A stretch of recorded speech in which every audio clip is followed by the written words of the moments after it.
Hello everyone, welcome to beyond classes.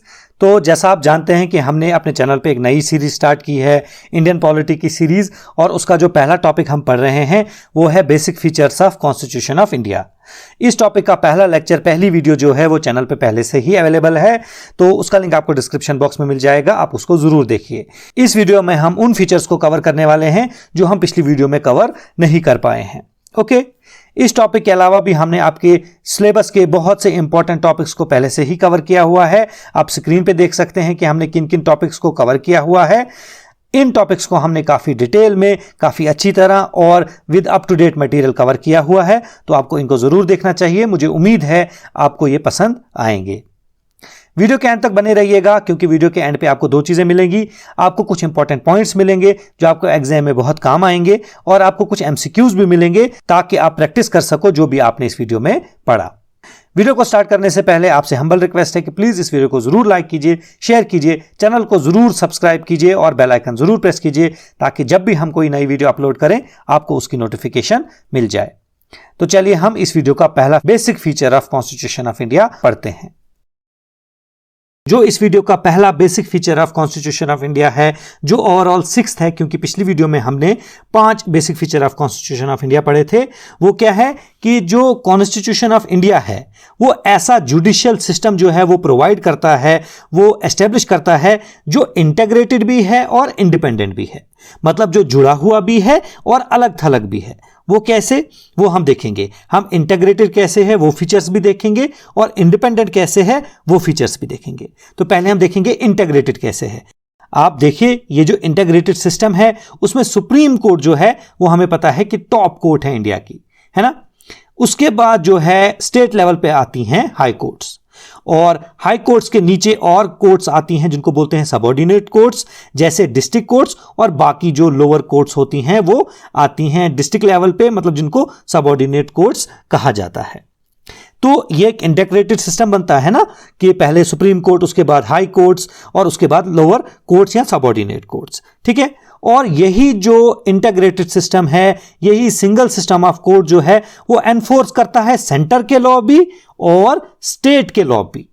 तो ये जो फीचर्स हैं ये क्या हैं कि ये बनाते हैं जुडिशियल सिस्टम ऑफ इंडिया को इंटीग्रेटेड। अगर हम देखें यूएस की जो जुडिशियल सिस्टम है वो क्या करता है कि यूएस में जो फेडरल लॉज हैं, मतलब यूएस के जो सेंट्रल लॉज हैं, उसको एनफोर्स कर सकती है सिर्फ फेडरल जुडिशरी, मतलब जो सेंटर की जुडिशरी है, और स्टेट लॉज जो हैं उनको एनफोर्स करती है स्टेट जुडिशरी। ऐसा नहीं ना इंडिया में। इंडिया में क्या है कि इंटीग्रेटेड है पूरा, ये जो एक हायरार्की है सुप्रीम कोर्ट से लेके स्टेट कोर्ट, स्टेट कोर्ट से फिर सबऑर्डिनेट कोर्ट, और सेंटर के भी और स्टेट के लॉज भी जो हैं वो सुप्रीम कोर्ट, या जो ये सारा सिस्टम है इंटीग्रेटेड सिस्टम है वो ही एनफोर्स करता है।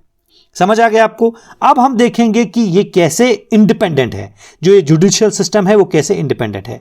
हमें पता है कि सुप्रीम कोर्ट जो है वो फेडरल कोर्ट है ना, मतलब यूनियन कोर्ट है, पूरी इंडिया के लिए एक कोर्ट है, और हाईएस्ट कोर्ट ऑफ अपील है, इसके ऊपर कोई कोर्ट नहीं है इंडिया में, और गारंटर ऑफ फंडामेंटल राइट्स हैं, और उसके बाद गार्डियन ऑफ कॉन्स्टिट्यूशन भी है। तो इसको इंडिपेंडेंट तो रखना जरूरी है ताकि ये किसी के प्रेशर में आके काम ना करे, है ना। तो कुछ ऐसे प्रोविजंस हैं कॉन्स्टिट्यूशन ऑफ इंडिया में जो इस जो सिस्टम है, पूरा जुडिशियल सिस्टम है, उसको जो है वो इंडिपेंडेंट बनाता है। वो कैसे, आप देखिए फीचर्स क्या क्या हैं। सिक्योरिटी ऑफ टेन्योर ऑफ जजेस, मतलब क्या है कि जजेस का जो टेन्योर है, जो ऑफिस में टेन्योर है, वो कितनी देर सर्व करेंगे ऑफिस में, वो फिक्स्ड है। उससे क्या होता है, उससे ये होता है कि इनको पॉलिटिशियंस जो हैं या गवर्नमेंट जो है प्रेशराइज नहीं कर सकती कि आप हमारा काम करो तो हम, वरना हम आपको निकाल देंगे, है ना। ऐसा नहीं है। एक बार जो कोर्ट में जज लगा है उसका टेन्योर जो है, उसका टाइम जो है वो फिक्स है, ठीक है। तो कोई प्रेशराइज उसको नहीं कर सकता, है ना, कि मतलब ये प्लेजर ऑफ प्रेसिडेंट के मुताबिक नहीं चलते हैं,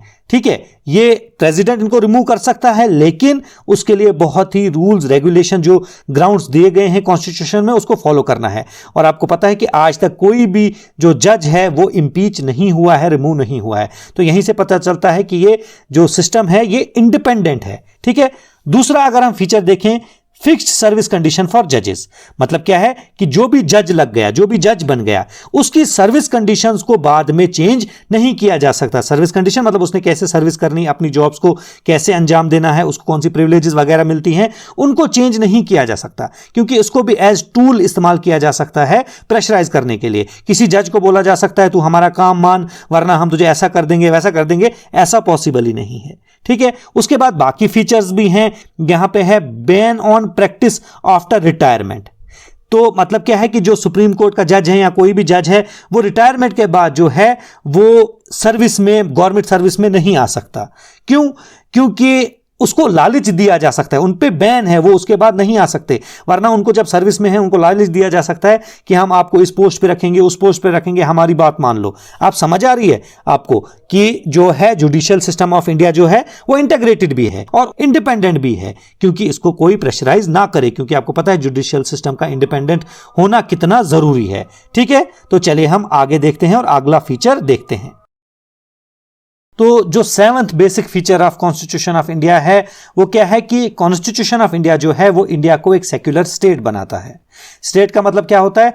पॉलिटिकल साइंस में स्टेट का मतलब क्या होता है? एक कंट्री, एक नेशन। ठीक है, आम लैंग्वेज में हम स्टेट किस लिए यूज करते हैं? जैसे जम्मू एंड कश्मीर कभी हुआ करती थी, जैसे हरियाणा, राजस्थान वगैरह, मध्य प्रदेश, वो स्टेट। लेकिन यहां पे स्टेट का मतलब है कंट्री या nation.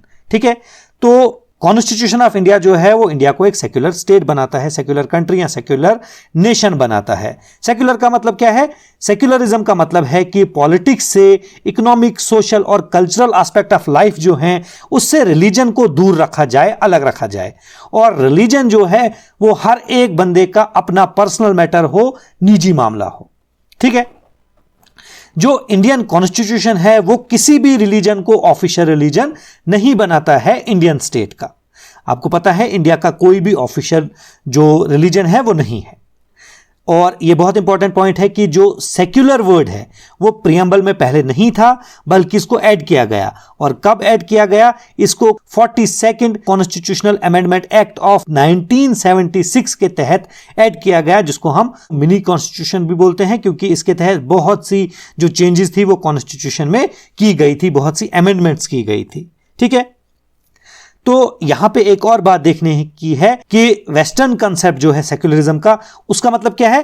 Complete separation between religion and the state, मतलब पॉलिटिक्स, है ना। Complete separation between church and state जैसा बोला जाता है वेस्टर्न कंट्रीज में। लेकिन इंडिया में क्या है? इंडिया में ये जो नेगेटिव कंसेप्ट है सेक्युलरिज्म का, ये इनएप्लीकेबल है। वजह क्या है? क्योंकि इंडिया में एक ही रिलीजन तो नहीं है, है ना। इंडिया जो है वो मल्टी रिलीजियस कंट्री है और बहुत से लोग बहुत से रिलीजन्स फॉलो करते हैं। ये नहीं है कि बहुत ही कम माइनॉरिटी में कुछ डिफरेंट रिलीजन है, बहुत सी जो माइनॉरिटीज हैं उनकी स्ट्रेंथ भी काफी ज्यादा है।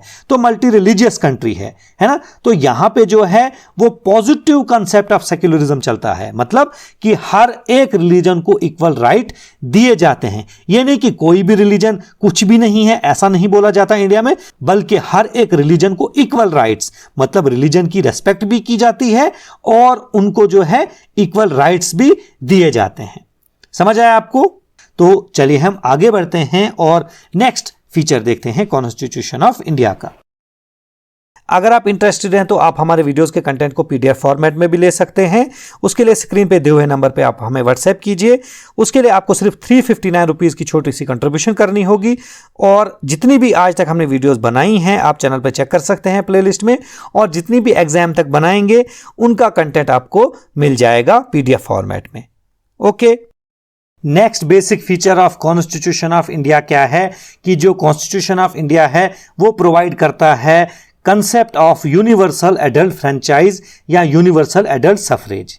इस कंसेप्ट का मतलब क्या है कि किसी कंट्री में जितने भी एडल्ट सिटीजन्स हैं उनको पूरे का पूरा हक है वोट डालने का, राइट टू वोट उनको पूरे का पूरा है। और इससे कोई फर्क नहीं पड़ता कि उनकी वेल्थ क्या है, इनकम क्या है, जेंडर क्या है, सोशल स्टेटस क्या है, या रेस से कोई फर्क नहीं पड़ता, एथनिसिटी से कोई फर्क नहीं पड़ता, उनकी जो पॉलिटिकल आइडियोलॉजी है उससे कोई फर्क नहीं पड़ता, और कोई भी उन पे रिस्ट्रिक्शन लगाई नहीं जा सकती है। ठीक है, तो इंडिया के केस में क्या है कि ये जो यूनिवर्सल एडल्ट फ्रेंचाइजी का कंसेप्ट है ये कहां पे लागू होता है? जब लोकसभा का इलेक्शन होता है और स्टेट लेजिस्लेटिव असेंबलीज का इलेक्शन होता है। मतलब जो लोअर हाउसेज होते हैं उनके इलेक्शन के लिए यूनिवर्सल एडल्ट फ्रेंचाइज जो है उसका कंसेप्ट लागू होता है, इंडियन कॉन्स्टिट्यूशन ये बताता है। ठीक है, और हमें पता है कि कोई भी इंडिया का सिटीजन जो है जो 18 साल से कम नहीं है उसको पूरा राइट टू वोट है without any discrimination on the basis of caste, religion, race, sex, literacy, wealth या कोई भी उस डिस्क्रिमिनेशन उससे नहीं की जा सकती। ठीक है, और उसके बाद एक बहुत इंपॉर्टेंट पॉइंट है कि जो पहले वोटिंग की एज हुआ करती थी वो थी 21 ईयर्स, लेकिन 1989 में इसको चेंज कर दिया गया। किसके तहत? 61st constitutional amendment act of 1988 के तहत, और वोटिंग की एज को 21 साल से कम करके 18 साल पहुंचाया गया। ठीक है, नेक्स्ट जो फीचर है वो है सिंगल सिटीजनशिप। मतलब क्या है इसका? हमें पता है कि जो इंडियन कॉन्स्टिट्यूशन है वो इंडिया को एक फेडरल स्टेट बनाता है। मतलब क्या है कि इंडिया की गवर्नमेंट की जो पावर है वो डिवाइड हो जाती है बिटवीन सेंटर एंड स्टेट, और इंडिया में तो तीसरी लेयर भी है लोकल सेल्फ गवर्नमेंट की, है ना। तो पावर जो है गवर्नमेंट की वो डिवाइड हो जाती है, लेकिन उसके बावजूद इंडिया का कॉन्स्टिट्यूशन जो है वो सिर्फ सिंगल सिटीजनशिप का जो कंसेप्ट है वो प्रोवाइड करता है। मतलब क्या है कि जो इंडिया का सिटीजन है उसको सिर्फ इंडियन सिटीजनशिप हो सकती है। जैसे कोई महाराष्ट्र में रहता है वो नहीं बोल सकता मैं महाराष्ट्र का सिटीजन भी हूं और इंडिया का सिटीजन भी हूं। जो जम्मू एंड कश्मीर में रहता है वो ये नहीं कह सकता कि मैं जम्मू कश्मीर का सिटीजन भी हूं और इंडिया का सिटीजन भी हूं। ऐसा कोई कंसेप्ट नहीं है इंडिया में। इंडिया में इंडियन सिटीजनशिप, इसके अलावा कोई सिटीजनशिप का कंसेप्ट नहीं है, सिंगल सिटीजनशिप। ठीक है, लेकिन अगर आप यूएस में देखेंगे, यूएस में ऐसा नहीं है, क्योंकि यूएस में जो है जो सिटीजन है वहां का वो यूएस का सिटीजन भी है और जिस स्टेट में वो बंदा रहता है उसका सिटीजन भी बनता है। जैसे कोई बंदा टेक्सास में रहता है, अलाबामा में रहता है, तो वो टेक्सास का भी सिटीजन है या अलाबामा का सिटीजन भी है और यूनियन का सिटीजन भी है। मतलब USA, United states of America का सिटीजन भी है। तो उसकी वजह से क्या होता है कि उसको वफादारी जो है वो दोनों से निभानी पड़ती है, और इसका फायदा क्या है कि दोनों के राइट्स उसको मिल जाते हैं। जो फंडामेंटल राइट्स हैं वो दोनों के मिल जाते हैं, स्टेट के भी और सेंटर के भी। समझ आ रही है आपको? तो इंडिया में सिंगल सिटीजनशिप का कंसेप्ट क्यों आया? जो फाउंडिंग फादर्स थे, मतलब जिन्होंने कॉन्स्टिट्यूशन बनाया, जिन्होंने इंडिया को ये जो प्रेजेंट शक्ल है वो दी है, उन्होंने सिंगल सिटीजन का कंसेप्ट क्यों रखा? देखिए, इसके दो रीजन हैं। एक तो है कि इंडिया में जो रीजनलिज्म का कंसेप्ट था पहले, उसको खत्म करना था। मतलब हर एक रीजन वाले लोग कहते थे कि हम अच्छे हैं बाकी अच्छे नहीं हैं, हम बड़े लोग हैं बाकी नहीं हैं वैसे। तो ऐसा नहीं हो, इसलिए सिंगल सिटीजनशिप का कंसेप्ट आया। दूसरा यह है कि जो कंट्री की यूनिटी और इंटेग्रिटी जो है वो बनी रहे। समझ आ रही है आपको? अगर डबल सिटीजनशिप होती, स्टेट का भी सिटीजनशिप होती और यूनियन की भी सिटीजनशिप होती, तो उससे क्या होता कि उससे डिसइंटीग्रेशन की टेंडेंसीज थी वो आगे आ जाती। मतलब क्या है कि हर एक रीजन बोलता कि हमें अलग कर दो, हमें अलग कर दो। ऐसा नहीं चाहते थे फाउंडिंग फादर्स, तो इसीलिए उन्होंने सिंगल सिटीजनशिप का कंसेप्ट जो है वो दिया है। ठीक है, क्लियर है? तो आगे बढ़ते हैं और नेक्स्ट फीचर देखते हैं। Next basic feature of constitution of India है इंडिपेंडेंट बॉडीज। इसका मतलब क्या है कि जो कॉन्स्टिट्यूशन ऑफ इंडिया है वो सिर्फ गवर्नमेंट के 3 ऑर्गन्स को एस्टेब्लिश नहीं करता है, उनके लिए प्रोविजन नहीं बनाता है। मतलब कौन कौन से? लेजिस्लेटिव ऑर्गन जो रूल्स, लॉज, एक्ट बनाती हैं, एग्जीक्यूटिव ऑर्गन जो उन एक्ट्स को इंप्लीमेंट करती हैं, और जुडिशियल ऑर्गन जो जुडिशियल सिस्टम होता है गवर्नमेंट का, है ना। सिर्फ इनके लिए प्रोविजन नहीं बनाती हैं, इनको एस्टेब्लिश नहीं करती हैं, बल्कि कुछ इंडिपेंडेंट बॉडीज को भी एस्टेब्लिश करती हैं। वो कौन कौन सी हैं? Election commission of India, controller and auditor general of India, union public service commission और स्टेट पब्लिक सर्विस कमीशन। अब इनके बारे में जब इन्हीं की वीडियो बनेगी उसमें हम डिटेल में पढ़ेंगे। जब इलेक्शन कमीशन की वीडियो बनेगी डिटेल में पढ़ेंगे, सीएजी, यूपीएससी की जब वीडियो बनेगी तो उनको वहां पे हम डिटेल में पढ़ेंगे। लेकिन यहां पे इतना देखिए कि इनको इसलिए बनाया गया है ताकि ये काम करें as bulwark of democratic system of government of India. Bulwark क्या होता है? ये एक डिफेंसिव वॉल होती है। तो जो गवर्नमेंट ऑफ इंडिया का डेमोक्रेटिक सिस्टम है वो कहीं अथॉरिटेरियन ना बन जाए, उसके लिए ये एक डिफेंस का काम करती हैं, एक वॉल का काम करती हैं। ठीक है, समझ आया? और ये बॉडी जो हैं पहले ही कहा कि ये इंडिपेंडेंट बॉडीज हैं, तो इनके इंडिपेंडेंस के लिए भी कुछ फीचर्स होंगे ना, कुछ प्रोविजंस होंगे। तो वो क्या क्या हैं? जैसे यही है कि सिक्योरिटी ऑफ टेन्योर, जैसे सीएजी का सिक्योरिटी ऑफ टेन्योर होता है, इलेक्शन कमिश्नर का सिक्योरिटी ऑफ टेन्योर होता है, ये मैंने पीछे समझाया क्या होता है। वैसे ही फिक्स्ड सर्विस कंडीशंस हैं, expenses being charged on consolidated fund of India हैं, और बाकी फीचर जो हैं वो इनके इंडिपेंडेंस को एश्योर करता है। समझ आ गया आपको? नेक्स्ट फीचर है इमरजेंसी प्रोविजंस। हमें पता है कि इंडियन कॉन्स्टिट्यूशन में एलोबरेट इमरजेंसी प्रोविजंस दिए गए हैं। आप यहां पे देख सकते हैं कि जैसे आर्टिकल 352 नेशनल इमरजेंसी से डील करता है, आर्टिकल 356 जो है वो स्टेट इमरजेंसी है जिसको हम प्रेसिडेंट्स रूल बोलते हैं उससे डील करता है, और आर्टिकल 360 जो है वो फाइनेंशियल इमरजेंसी से डील करता है। और ये प्रोविजन किस लिए बनाए गए हैं? ताकि ये एनेबल करें प्रेसिडेंट को to meet the extraordinary situation effectively. अगर कोई ऐसी गड़बड़ हो जाती है, परेशानी हो जाती है कंट्री में, तो उनको उन सिचुएशंस को इफेक्टिवली डील करें। इसलिए ये प्रोविजन जो हैं वो कॉन्स्टिट्यूशन ऑफ इंडिया में डाले गए हैं। और इनके पीछे रीजन क्या है, रैशनैलिटी क्या है, लॉजिक क्या है? ताकि सेफ गार्ड हो जो इंडिया की सॉवरेंटी है, यूनिटी है, इंटेग्रिटी है, और सिक्योरिटी ऑफ कंट्री जो है वो बनी रहे, और डेमोक्रेटिक पॉलिटिकल सिस्टम और कॉन्स्टिट्यूशन जो है उसकी सेफ गार्डिंग हो। समझ आ रही है आपको? आपको पता है कि इमरजेंसी किस लिए लगती है, कैसे लगती है? अगर नहीं है पता तो हम आगे इसी के बारे में वीडियो बनाने वाले हैं कुछ वीडियोस के बाद इमरजेंसी प्रोविजंस पे, तो वहां पे हम डिटेल में इसको पढ़ेंगे क्या होता है। लेकिन कभी कुछ गड़बड़ होती है, आर्म्ड रेबिलियन होता है या वॉर होता है, तो वहां पे इमरजेंसी लगाना जरूरी होता है ताकि उस सिचुएशन को इफेक्टिवली उसको मैनेज कर सके। ठीक है। अब इमरजेंसी के टाइम होता क्या है कि सेंट्रल गवर्नमेंट जो है वो पूरी की पूरी तरह पावरफुल हो जाती है, और स्टेट जो है वो सेंटर के कंट्रोल में पूरी की पूरी तरह चला जाता है। और इसमें एक इंटरेस्टिंग फीचर भी है कि जो इंडिया का फेडरल सिस्टम है, हमें पता है ना इंडिया का जो सिस्टम है, गवर्नमेंट का सिस्टम है, वो फेडरल स्ट्रक्चर है, वो एकदम से यूनिटरी बन जाता है, और वो भी बिना कॉन्स्टिट्यूशनल अमेंडमेंट के।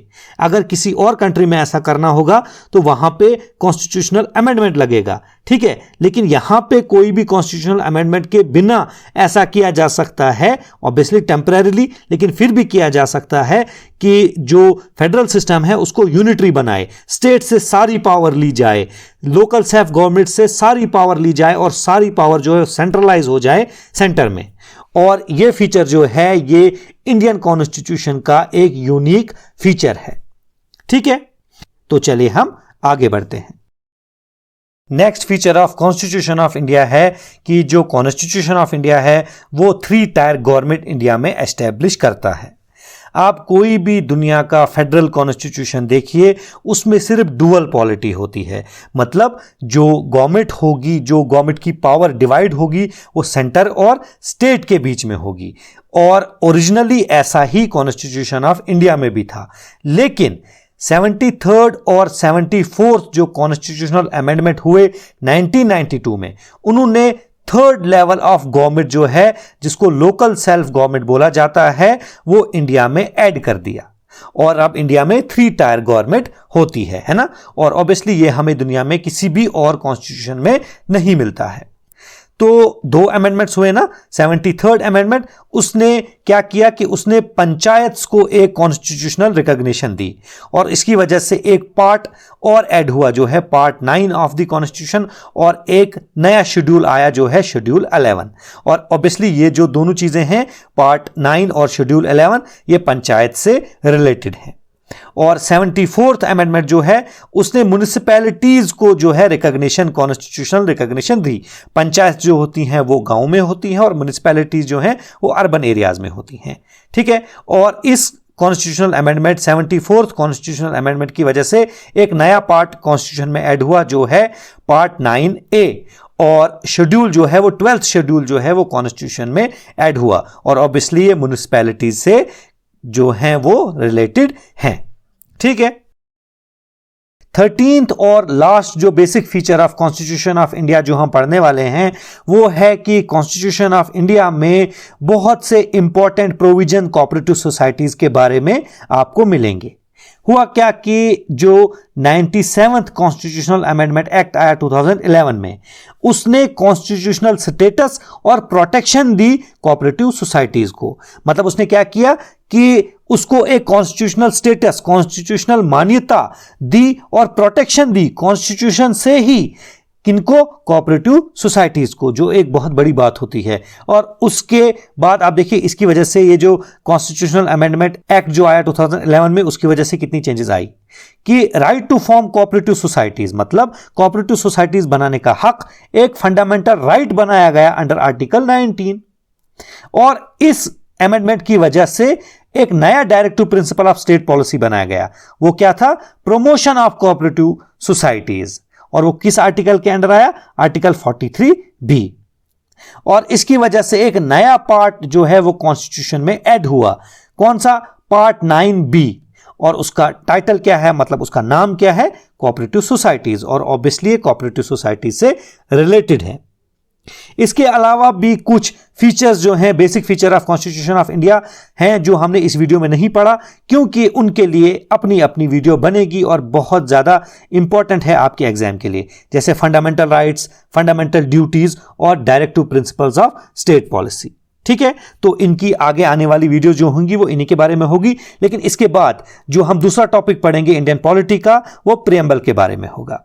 ओके, तो अब आपको कुछ इंपॉर्टेंट पॉइंट्स मिलेंगे, उनको आप जरूर पढ़िए, वो एग्जाम में काम आएंगे। और उसके बाद आपको एमसीक्यूज भी मिलेंगे, वहां पे आप प्रैक्टिस कर सकते हैं कि जो भी आपने इस वीडियो में पढ़ा। ठीक है, तो वीडियो के एंड करने से पहले आपसे रिक्वेस्ट है कि प्लीज इस वीडियो को जरूर लाइक कीजिए, शेयर कीजिए, चैनल को सब्सक्राइब कीजिए और बेल आइकन जरूर प्रेस कीजिए, ताकि जब भी हम कोई नई वीडियो अपलोड करें आपको उसकी नोटिफिकेशन मिल जाए। जाते जाते बता दूं कि नेक्स्ट वीडियो जो होगी वो प्रीएम्बल के बारे में होगी। Thank you very much, best of luck.